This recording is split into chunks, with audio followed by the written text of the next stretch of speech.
Semoga tercurah pada Nabi kita Nabi Muhammad sallallahu alaihi wasallam sebagai uswah hasanah kita. Tadi oleh imam kita dibacakan ayat tentang sifat beliau, wa innaka la'ala khuluqin azim, dan benar-benar engkau, benar-benar kamu, benar-benar Anda memiliki budi pekerti yang agung.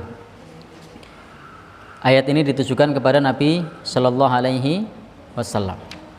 Yang ketiga, di kesempatan ini kita lanjut untuk topik bahasan kita tentang harta yang haram diakibatkan karena zalim.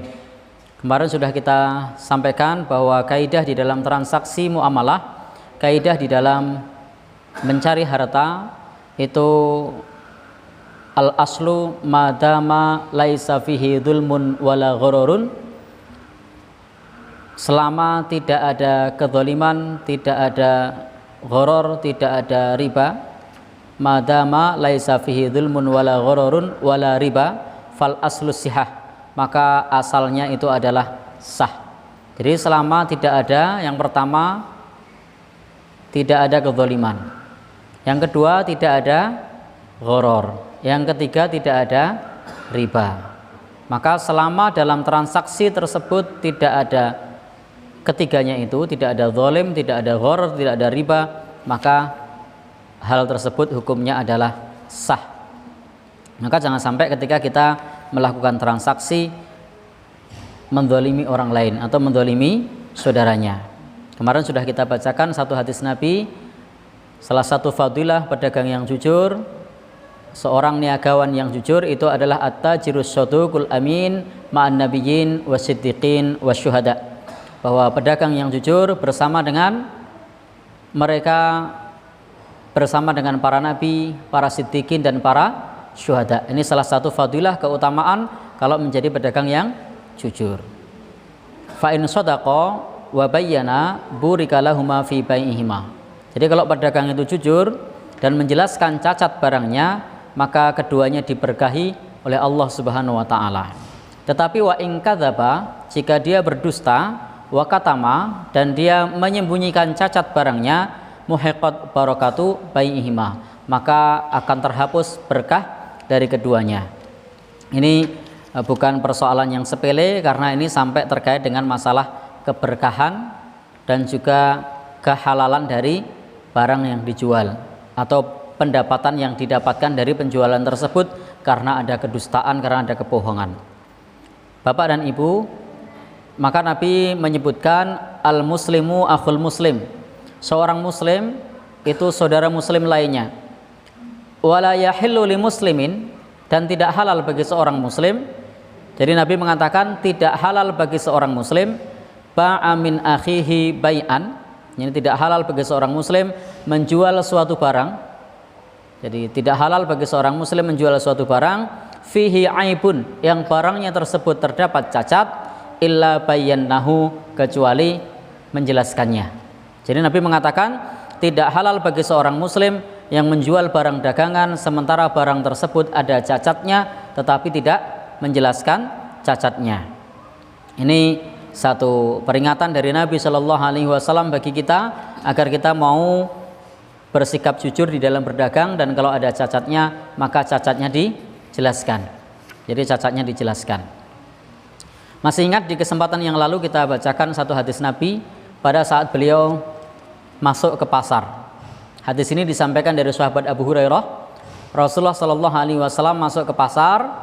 Di saat itu marra ala subrati ta'am, beliau melewati gundukan gandum. Jadi gundukan makanan gandum. Fadkhala yadahu fiha, maka Nabi Shallallahu alaihi wasallam memasukkan tangannya ke dalam gandum tersebut. Fanalat asabi'uhu balalan, maka beliau mendapati tangannya basah. Jadi gundukan bahan makanan pokok yang terlihat kering, terlihat bagus, tapi Nabi kemudian memasukkan tangannya ke dalamnya, dan ketika tangan dikeluarkan tangannya basah. Maka Nabi bertanya, ma hadza ya sahibat ta'am, mengapa ini wahai pemilik dagangan ini, mengapa wahai pemilik bahan makanan pokok ini? Lalu kemudian orang ini berkata, asobatus sama ya Rasulullah, wahai Rasulullah, terocoh. Apa terocoh itu? Ya, kalau sekarang ya atapnya gentengnya bocor. Jadi karena gentengnya bocor, maka terocoh kehujanan, maka pada saat kehujanan basah. Maka Rasul menyebutkan, afala ja'altahu fawqat ta'am, mengapa yang basah tidak diletakkan di tempat yang terlihat? Kayarahu, supaya orang-orang melihat, kayarahun nas, supaya orang-orang bisa melihat kalau gandum itu basah. Man ghasya falaysa minni, barang siapa yang menipu bukan termasuk golongan kami. Jadi hendaknya cacatnya tidak disembunyikan. Insya Allah yakinlah kalau kita jujur nanti akan ada segmen pasarnya sendiri. Nanti akan ada orang yang pada saat mencari barang itu justru malah menuju ke orang yang jujur ini, karena yakin barangnya dijelaskan sesuai dengan keadaannya. Sebagaimana ketika Rasul menjumpai penjual, ada yang menyebutkan penjual gandum atau tepung di dalam kasus ini, karena Nabi hanya menyebut to'am ya. Dan Bapak dan Saudara, ini teguran dari Rasulullah Shallallahu Alaihi Wasallam kepada pedagang pada masa itu. Maka penting pula bagi kita untuk bersikap jujur, tidak menyembunyikan cacat di dalam barangnya. Bapak dan Saudara, ibu-ibu, ikhwan dan akhwat yang berbahagia yang dirahmati Allah Subhanahu Wa Taala,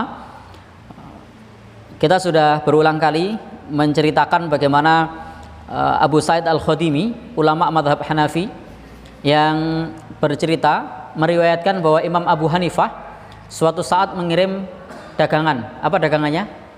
Masih ingat? Kain. Nah, mengirim dagangan kain yang dikirimkan 70 kain. Kalau kain itu satuannya apa? Yang kain gede itu satu bal atau satu gulung, atau ya 70 gulung atau 70 apa? Melalui Al-Bishr untuk dijual di Mesir.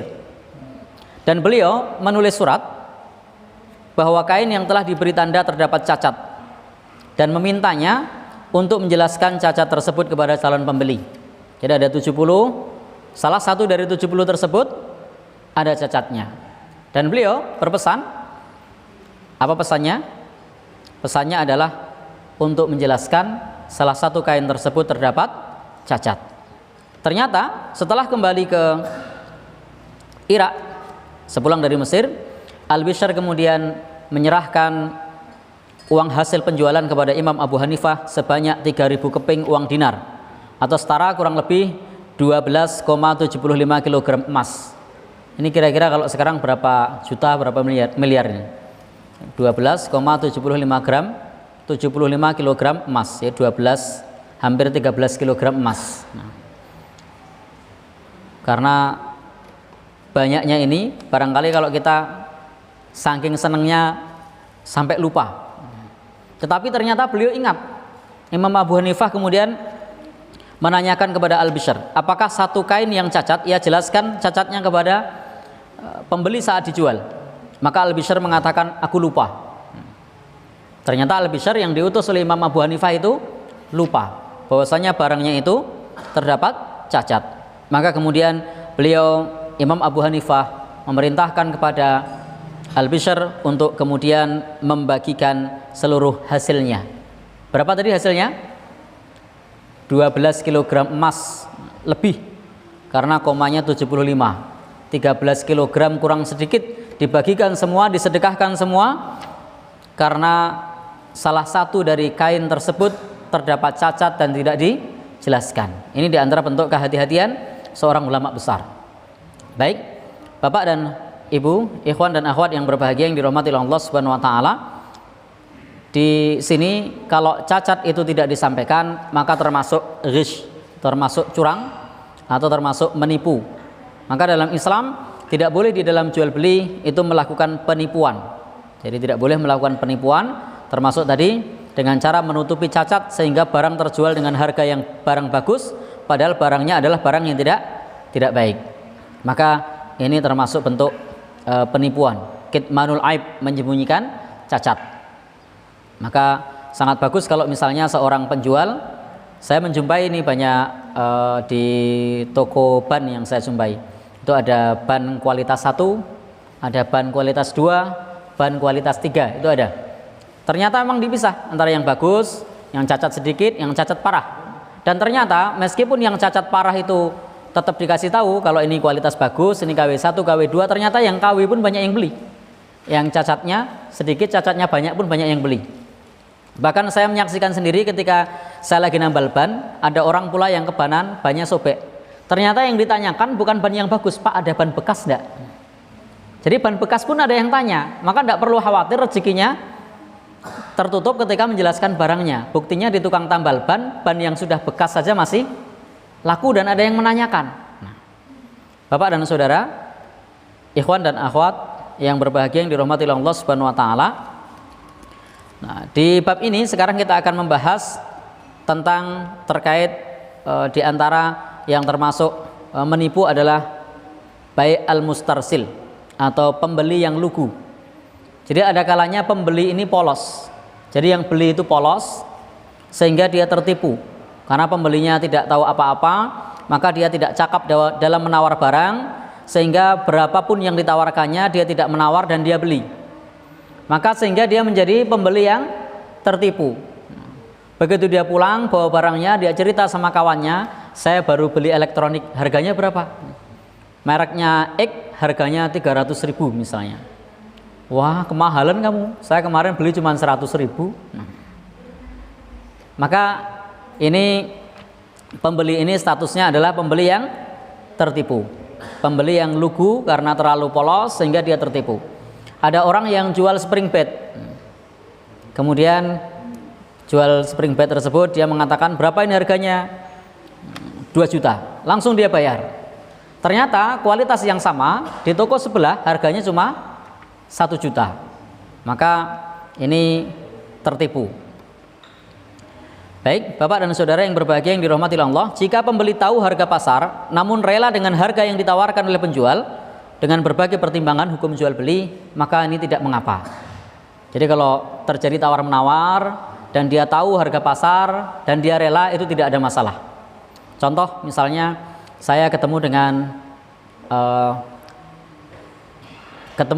Mas Sugeng misalnya, beliau jual barang, tetapi karena saya kenal baik dengan beliau, maka meskipun beliau menawarkan harga mahal misalnya loh Mas ini, lalu kemudian saya beli. Kenapa? Karena kawan sendiri.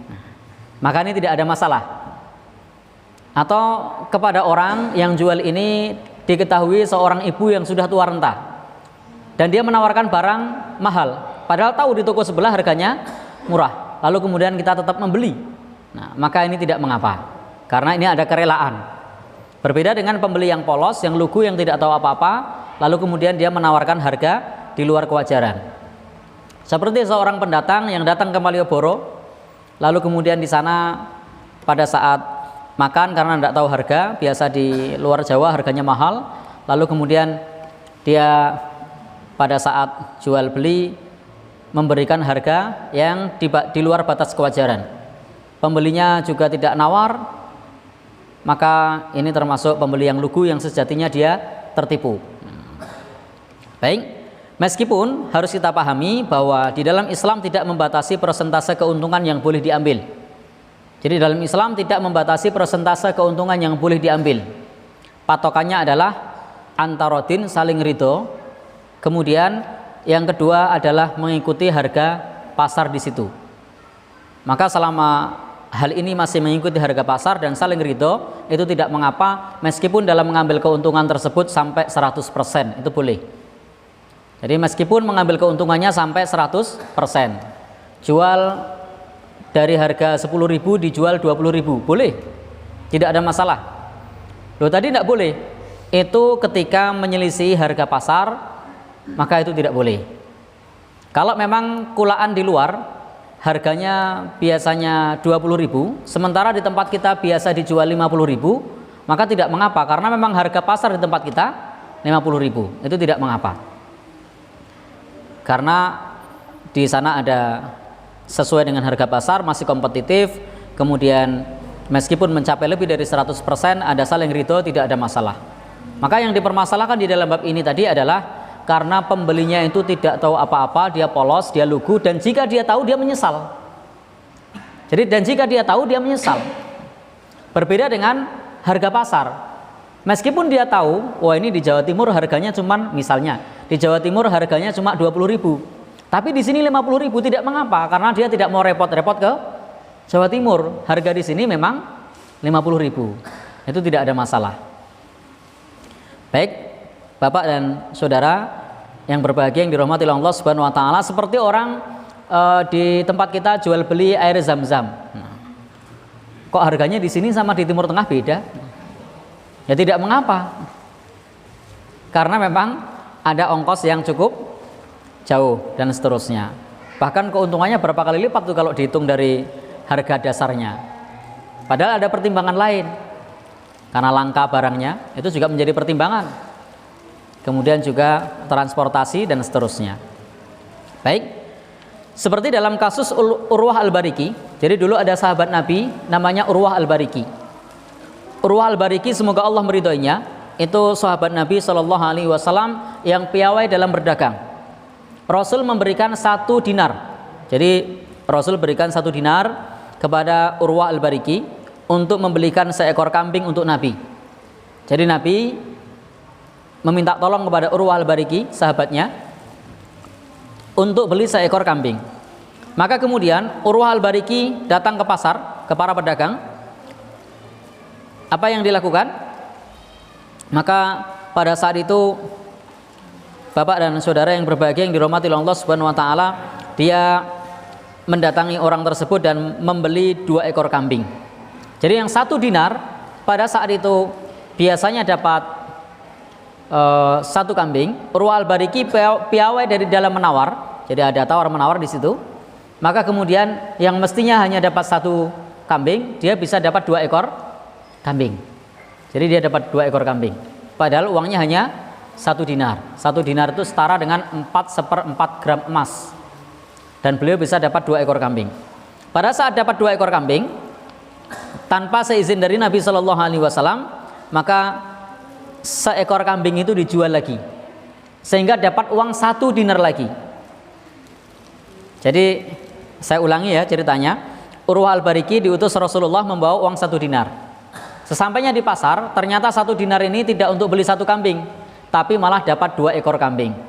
Begitu dia dapat 2 ekor kambing, karena Rasul nyuruhnya kan hanya beli 1, maka yang 1 dijual, sehingga lakunya 1 dinar. Maka Urwah Al-Bariki datang kepada Rasulullah, memberikan seekor kambing dan mengembalikan 1 uang dinar. Jadi ini seorang sahabat yang cukup cerdas, yang cukup piawai di dalam berdagang, sehingga uangnya utuh, kambingnya kembali, kemudian dinarnya juga kembali. Maka Nabi Shallallahu Alaihi Wasallam kemudian mendoakan kepada Urwah Al-Bariki di dalam jual belinya. Berarti keuntungan Urwah Al-Bariki berapa? Berapa persen? 100%.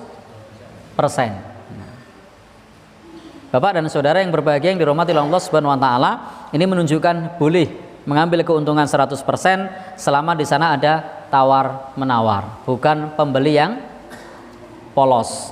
Kadang pembeli yang polos, dia mau nawar malu, dia mau tanya barang malu, cuma tanya ini harganya berapa, dibayar. Begitu sampai rumah temannya bilang kemahalan, nyesel. Ya, lah ini yang tidak boleh. Baik, Bapak Ibu yang berbahagia yang dirahmati Allah Subhanahu wa taala. Kemudian contoh dalil lain menunjukkan bolehnya mengambil keuntungan meskipun lebih dari 100%. Ini ada dalil lain. Yang pertama tadi adalah kasus sahabat Nabi, yaitu sahabat siapa? Urwah Al-Bariki, dan mengambil keuntungannya 100%. Hadis ini diriwayatkan oleh Imam Bukhari. Nah, dalam kasus yang kedua diriwayatkan masih dari Imam Bukhari. Hadisnya sahih ya, dari Imam Bukhari, bahwa Zubair bin Awam, semoga Allah meridhoinya, semasa hidupnya membeli sebidang tanah di pinggiran kota Madinah, harganya 170.000 keping uang emas pada zaman itu. Setelah beliau wafat, kemudian tanah itu dijual oleh anaknya. Maka anaknya menjual, yakni namanya Abdullah, menjual seharga 1.600.000 dinar. Jadi menjualnya menjadi 1.600.000 keping uang emas. Sehingga keuntungan yang diambil oleh Abdullah, berapa keuntungannya? Dari 170.000 menjadi 1.600.000. Berapa persen keuntungannya? Banyak ya, kok cuman banyak.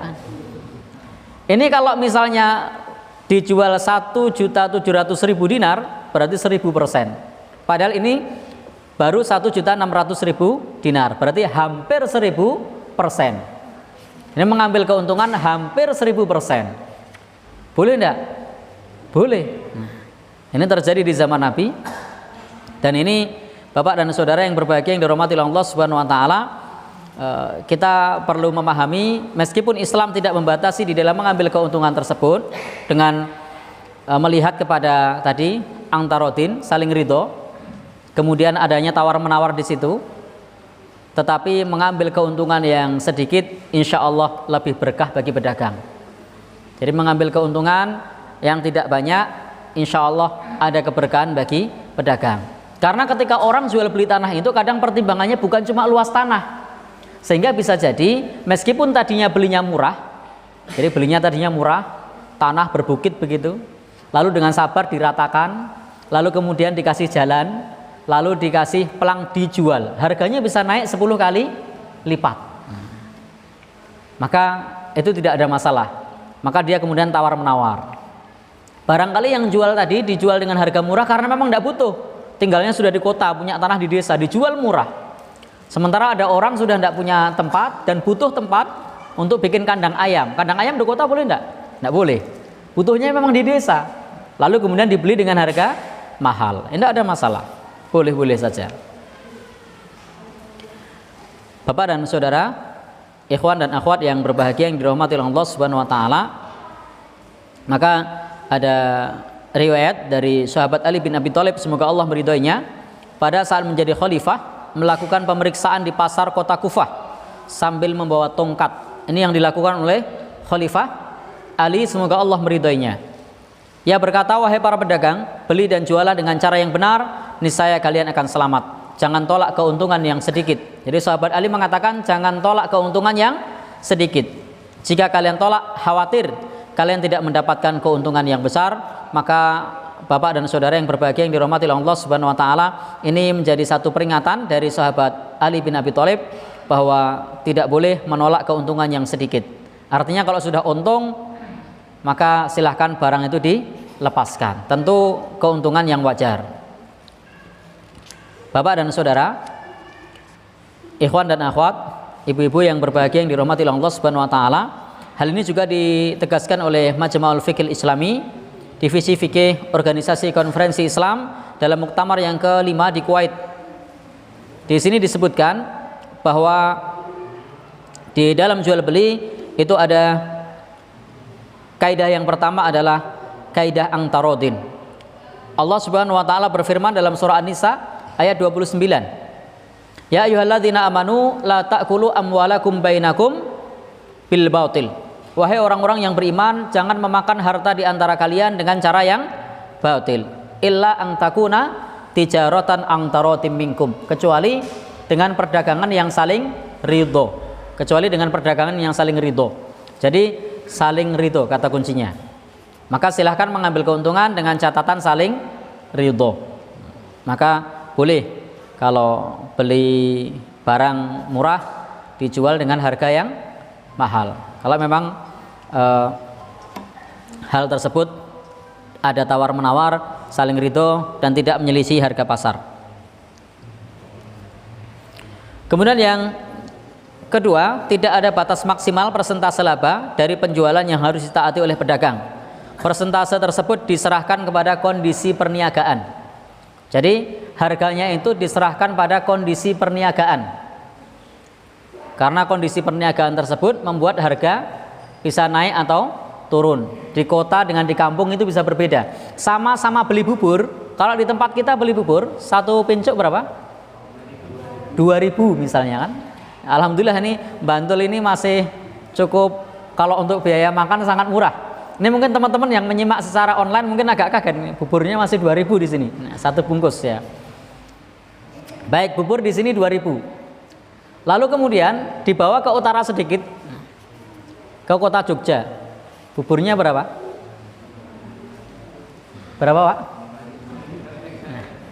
Sudah 5.000, 7.000, bahkan ditambahin suwiran ayam sedikit. Berapa? 10.000. Dikasih stereofoam. Jadi berapa? 12.000. Padahal isinya sama apa beda? Sama. Kenapa? Kondisi pasarnya memang begitu. Kalau teman-teman ke Jogja, ke kota, kemudian jual bubur 2.000, itu malah diuring-uring sama pedagang yang lain. Karena memang di situ harganya seperti itu.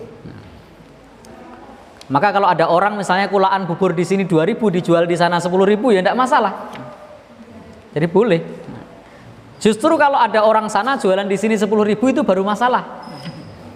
Apa masalahnya? Tidak laku. Jadi ada saling ridho, dan perniagaan tersebut situasi dan kondisi bisa membuat harga yang berbeda. Tentu dengan tidak melupakan adab Islami dalam hal ini. Menawar ojo keterlaluan. Perlu juga si pedagang dan pembeli ini ada sifat qanaah, ada sifat kasihan, ada sifat iba, ada sifat tidak tamak, itu penting. Sehingga pada saat tawar menawar itu juga perlu melihat siapa yang berdagang. Sudah kadang-kadang saya menyaksikan di kondisi masyarakat kita ini ada aneh. Ketika orang beli di toko berjejaring itu tidak pernah nawar. Padahal toko berjejaring itu untungnya gede. Tidak pernah nawar kan? Yang dijual kacang. Kacangnya satu bungkus harganya 20.000. Tidak nawar, langsung dibeli, tidak ada masalah. Tetapi ketika di pinggir jalan ada ibu-ibu jual kacang goreng, isinya 2 kali lipat daripada yang 20.000. Ibunya tanya, ibunya menawarkan kacang-kacang. Lalu orang-orang berkata, berapa harganya? 5.000 mas. 5.000 bu. Orang masih nawar 3.000 nggih. Padahal jelas-jelas ibu ini kasihan. Dia jualannya tidak banyak, nawarkan harga cuma 5.000, tapi ditawar, nawarnya berapa? 3.000, 2.000. Mestinya dengan yang seperti ini ada unsur kasihan, ada unsur menolong. Malah yang orang kecil ditawar, yang orang gede ditawar mau mboten? Ndak. Maka ini kebolak-kebalik. Yang ke orang gede yang jual tidak pernah nawar, ke orang kecil malah ditawar. Baik. Jadi yang ketiga, sangat banyak dalil-dalil yang mewajibkan transaksi terbebas dari penipuan. Jadi tidak boleh transaksi tersebut kemudian ada unsur penipuan atau rekayasa barang atau rekayasa harga atau rekayasa laba. Harus terbebas dari menimbun barang yang menyebabkan kezaliman terhadap kepentingan umum maupun kepentingan khusus. Maka kalau barang tersebut ditimbun yang menyebabkan barang itu kemudian naik, kemudian dia memonopoli barang tersebut, maka ini tidak boleh. Atau merekayasa barang, maka itu tidak boleh. Bapak dan saudara, ikhwan dan akhwat yang berbahagia yang dirahmati oleh Allah Subhanahu wa taala, maka di sini penting bagi kita untuk memahami mengenai masalah jual beli. Jangan sampai kemudian kita melakukan transaksi jual beli yang dilarang di dalam Islam. Jika ada seorang pembeli membeli sebuah barang di atas harga pasar, maka persentase berapa orang tersebut disebut tertipu. Jadi persentase berapa orang tersebut disebut tertipu. Dengan catatan orang tadi tidak nawar, orang tadi yang sifatnya adalah polos. Bapak dan saudara yang berbahagia yang dirahmati oleh Allah Subhanahu wa taala. Nah, di dalam bab ini memang tidak ada ketentuan dari hadis Nabi Shallallahu alaihi wasallam yang menjelaskan mengenai hal tersebut. Tetapi kemudian kita melihat kepada sejarah bahwa penentuan seseorang tertipu atau tidak ditetapkan sebagai orang yang tertipu atau tidak itu ditetapkan oleh ahli taksir setempat. Jadi oleh ahli taksir setempat. Artinya harga yang umum di situ berapa? Apakah masih wajar atau tidak? Kompetitif atau tidak? Dan ahli taksir ini menentukan, Bapak dan saudara, berdasarkan kepada peredaran barang yang ada di situ dan kondisi perniagaan yang ada di situ. Maka pada masa khilafah Utsmaniyah di Turki ditetapkan batas yang dianggap tertipu untuk tanah dan rumah itu maksimal 20% lebih besar dari harga pasar. Ini bukan hadis Nabi ya, ini ketetapan dari penguasa pada saat itu, 20% lebih besar dari harga pasar. Nah, untuk hewan ternak waktu itu ditetapkan 10% lebih besar dari harga pasar. Untuk barang harian maksimal 5% lebih besar dari harga pasar. Tetapi ingat, ini bukan merupakan perhitungan yang pasti, karena sekali lagi ini adalah kebijakan pada saat itu. Tentu ketika beda zaman, beda kondisi, beda situasi, itu menjadikan perbedaan di dalam masalah ini. Intinya adalah dilihat kepada kondisi yang berlaku pada saat tersebut ketika orang dianggap tertipu. Bisa jadi lebih dianggap tidak tertipu karena memang sudah mengalami masa yang lama. Jual tanah sekarang harganya masih murah, tapi begitu dibangun SMP, begitu dibangun perumahan, begitu dibangun dalam waktu kurang lebih 2 tahun, harganya naik banyak apa sedikit? Banyak. Sehingga itu juga menjadi pertimbangan. Maka ketentuan-ketentuan tersebut, ketentuan-ketentuan semacam ini itu sifatnya tidak mengikat, karena memang kondisi dan situasi itu menjadikan seseorang jual beli dengan harga yang bisa lebih besar, bahkan tadi mengambil keuntungan 100% dari modal pun tidak ada masalah, sebagaimana sahabat siapa tadi? Urwah Al-Bariki itu menjualnya dengan 100%. Kemudian juga sahabat yang lain yang jual tanah itu punya keuntungan hampir 1000%. Maka Bapak dan saudara yang berbahagia yang dirahmati Allah Subhanahu wa taala, pendapat yang kedua, ini pendapat yang pertama tadi didukung oleh ulama mazhab Hanafi dan mazhab Hambali yang menggunakan ketentuan-ketentuan seperti tadi, itu sifatnya adalah istihadi, artinya tidak bersifat mengikat. Yang kedua adalah seseorang dianggap tertipu itu jika sepertiga lebih besar dari harga barang yang ada di pasaran tersebut. Dalilnya adalah dalil umum. Nabi mengatakan as-sulus kasir, bahwa sepertiga itu banyak. Ya, Nabi pernah mengatakan dalam masalah hukum wasiat, ketika ada orang yang mau berwasiat, Nabi mengatakan as-sulus kasir, sepertiga itu banyak. Maka kalau kemudian orang itu membeli, harganya sepertiga lebih mahal dari barangnya 1 juta, mestinya dia beli 1 juta, karena umumnya 1 juta, lalu dia beli 1.333 atau 1.350.000, maka ini dianggap tertipu berdasarkan dalil umum. Wallahu a'lam bishawab, pendapat ini tidak terlalu kuat.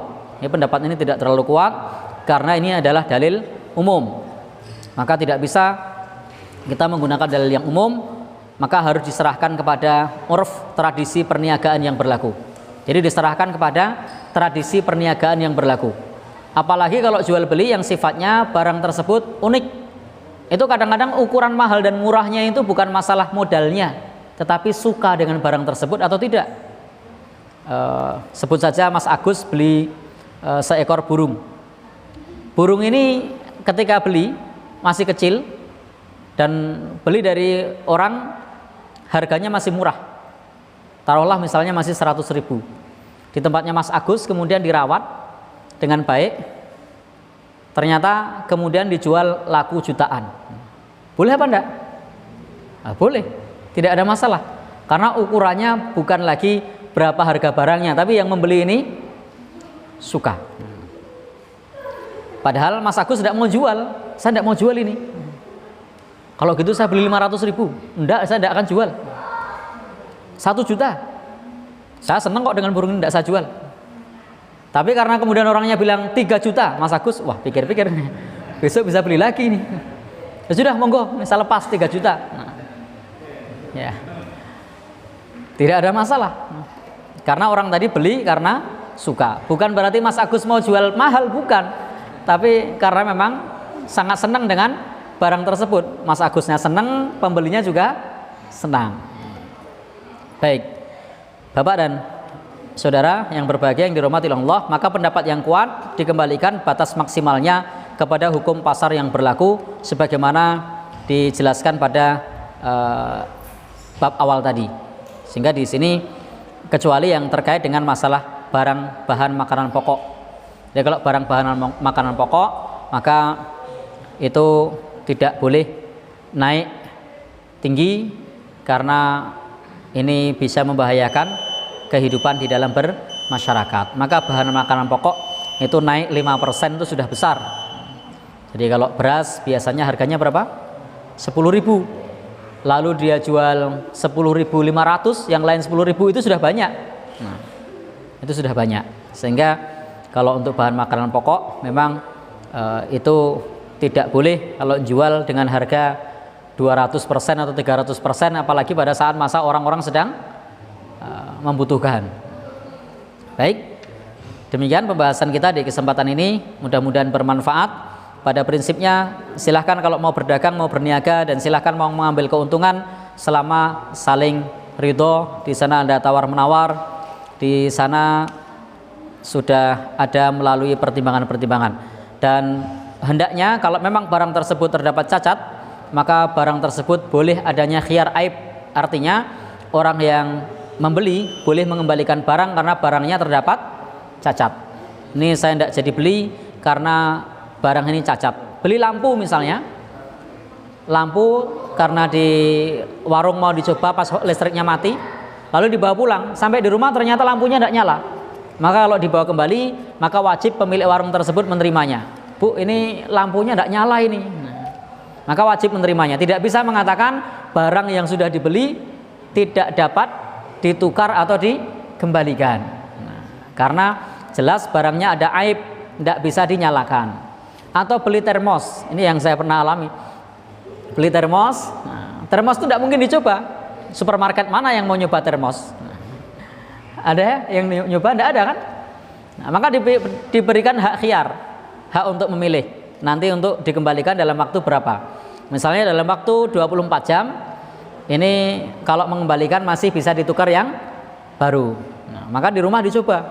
Kok ternyata tidak panas, dingin, maka boleh ditukar. Kalau ternyata kemudian kita bawa ke toko lagi, Pak, ini termosnya tidak panas ini. Wah, tidak bisa, udah dibeli, tidak boleh ditukar, tidak boleh dikembalikan. Ini menyelisih adab Islam. Apalagi kemudian ditempel ke telinga. Oh, bunyi tuh ngung bagus gini. Ukuran termos itu bukan masalah ditempel di telinga ngung atau enggak, dia panas apa enggak. Nah, kadang-kadang kemudian penjual, loh ini bunyi kok ngung. Ya namanya barang kalau lubang anginnya cuma di situ ya ngung. Tapi belum tentu kemudian tutupnya rapat apa enggak. Siapa tahu memang ngung begitu, tapi tutupnya tidak rapat sehingga tidak panas. Sehingga perlu ada hak khiyar. Demikian pula misalnya pembeli barang, itu bisa jadi dia menyesal bukan karena barangnya ada aib, tapi belinya kemahalan. Namanya khiyar ghaban. Sesudah 3 hari misalnya, dia mengatakan nanti 3 hari, kalau saya cocok saya lanjut, kalau tidak cocok saya kembalikan. Ternyata setelah 3 hari, setelah saya tanya-tanya barang ke tempat lain ini harganya kemahalan. Beli mobil bekas. Kemudian bilang 3 hari nanti akan ada lanjutannya, lanjut atau tidak. Setelah 3 hari dicek ternyata nomor rangka dan nomor mesinnya sudah kropos. Apalagi kalau mobil, saya tidak paham mobil. Gimana Pak? Ya, jadi kemudian juga pengapiannya kurang bagus misalnya, maka bisa dikembalikan. Atau misalnya setelah melihat tetangganya, Mas Sugeng mobilmu ini regane piro? Oh, saya beli 100 juta. Nggonku padha lho merek karo jenengan. Kok 150 ya? Oh, jenengan kelarangan itu. Nah, maka kemudian besok dikembalikan boleh. Nah, karena kemahalan. Nah, jadi ini tentu dengan tenggang waktu sesuai dengan yang sudah disepakati. Demikian pembahasan kita, mudah-mudahan bermanfaat. Billahi taufik wal hidayah. Subhanakallahumma bihamdika asyhadu an la ilaha illa anta astaghfiruka wa atubu ilaik. Assalamualaikum warahmatullahi wabarakatuh. Ada pertanyaan apa tidak? Oh, ada ternyata. Yang sekarang di mana tempatnya banyak online shop ya. Itu ketentuannya ya sesuai syariat seperti apa? Karena kan kadang kalau online shop kan di foto itu mungkin bagus, pas sudah datang mungkin barangnya kok nggak sesuai di foto. Itu mungkin ketentuannya yang sesuai seperti apa.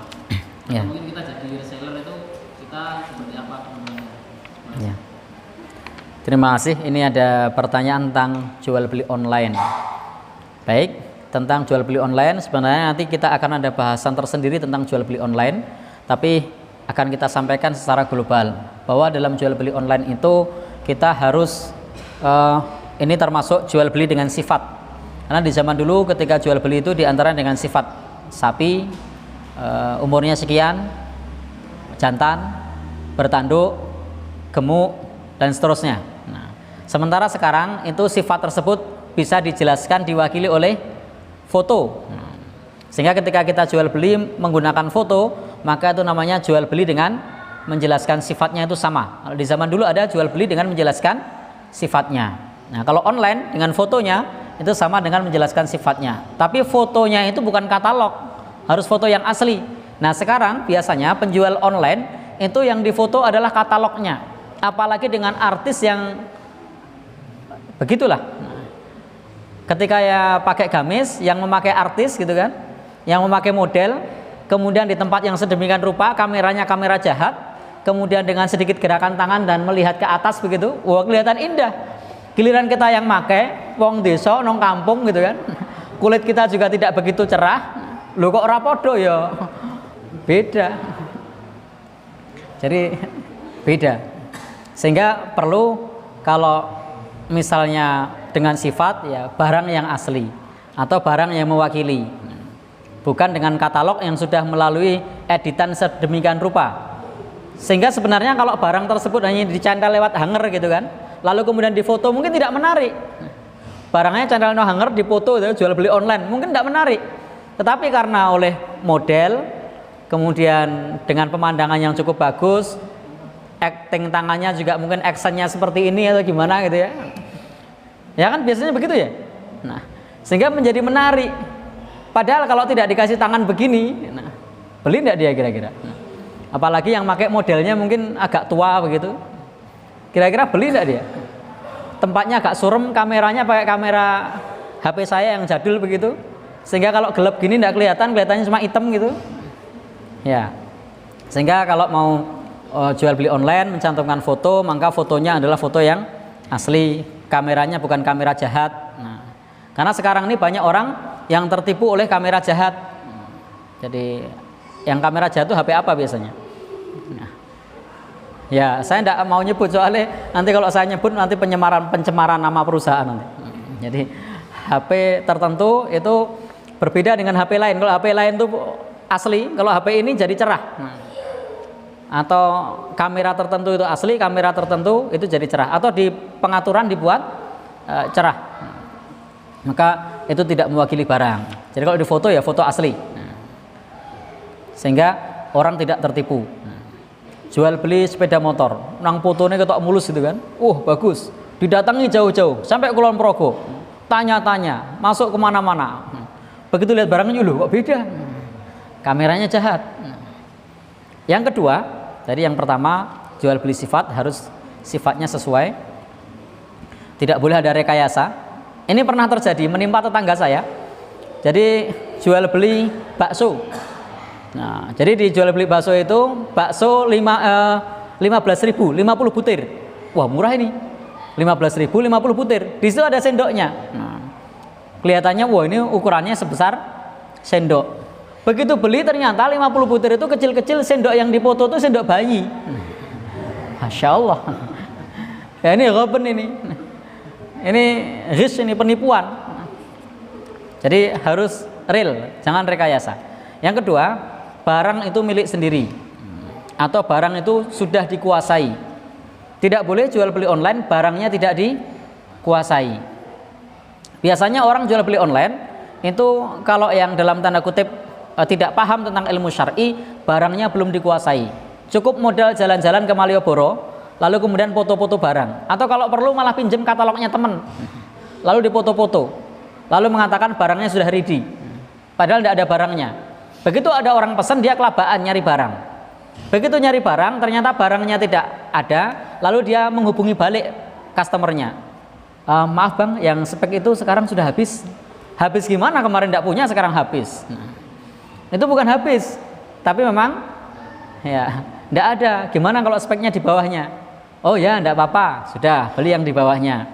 Begitu dikirim ternyata masih tidak sama. Nah, kenapa? Karena tadi dia hanya bermodalkan katalog, tidak punya barang. Jadi kalau mau jual online maka harus punya barangnya. La tabi ma laisa indak, jangan jual sesuatu yang bukan milikmu, apalagi cuma modal foto-foto barang. Yang ketiga, kalau misalnya kita ini tidak punya barang, maka harus ada sistem misalnya agensi, keagenan. Nah, bilang dulu sama orangnya mau ikut jualkan, atau istilah lain apa reseller dan seterusnya. Nah, bilang sama dia, nanti keuntungannya mau seperti apa, disampaikan sama yang bersangkutan. Jadi tidak kemudian mengambil foto orang lain atau tanpa izin terlebih dahulu, lalu kemudian kita buat brand sendiri padahal bukan punya kita. Sehingga kalau misalnya mau jualkan barang ke orang, sampaikan mau ikut menjualkan, saya dapat keuntungan berapa, apakah mengambil untung sendiri atau ada fee misalnya. Fee itu harus bersifat ujroh, bukan bersifat persen. Jadi kalau dalam Islam yang namanya jasa itu keuntungan tidak boleh pakai persen, tapi pakai fee, pakai ujroh, upah. Beda ya, persen sama upah. Jadi kalau menggunakan hitungan persen, maka Bapak dan Saudara sudah ada pula fatwanya di Majelis Ulama Indonesia, sudah ada, tidak boleh yang namanya jasa itu pakai persen, tapi yang namanya jasa itu pakai upah. Nah, misalnya jual beli mobil, jenengan jualkan mobil, itu tidak bisa kemudian diupah dengan berapa persen dari harga mobil, tapi silahkan diupah kalau satu mobil dikasih berapa juta atau satu mobil dikasih berapa ratus ribu, itu boleh. Tapi kalau setiap mobil yang terjual saya kasih 3%, itu tidak boleh ya. Jadi itu tidak boleh. Saya sengaja pakai ilustrasi mobil padahal biasanya bukan mobil. Jadi maka kalau kemudian pakai persen padahal hanya menjualkan, lah ini menyelisih fatwa para ulama tentang masalah ini. Sehingga kalau misalnya jasa, ya jasa bukan pakai persen, jasa menjualkan itu pakai fee. Nah, misalnya saya kasih 10.000 misalnya, atau 15.000 atau apa, atau silahkan dia kulaan kemudian mencari untung sendiri dengan catatan tadi tidak menyelisih harga pasar yang sangat jauh. Wallahu a'lam bishawab. Insyaallah ya sama Pak kaidahnya. Maka tadi saya bilang saya ngambil contoh lain, padahal yang terjadi biasanya bukan pada mobil, bilang begitu ya. Begitu? Cukup?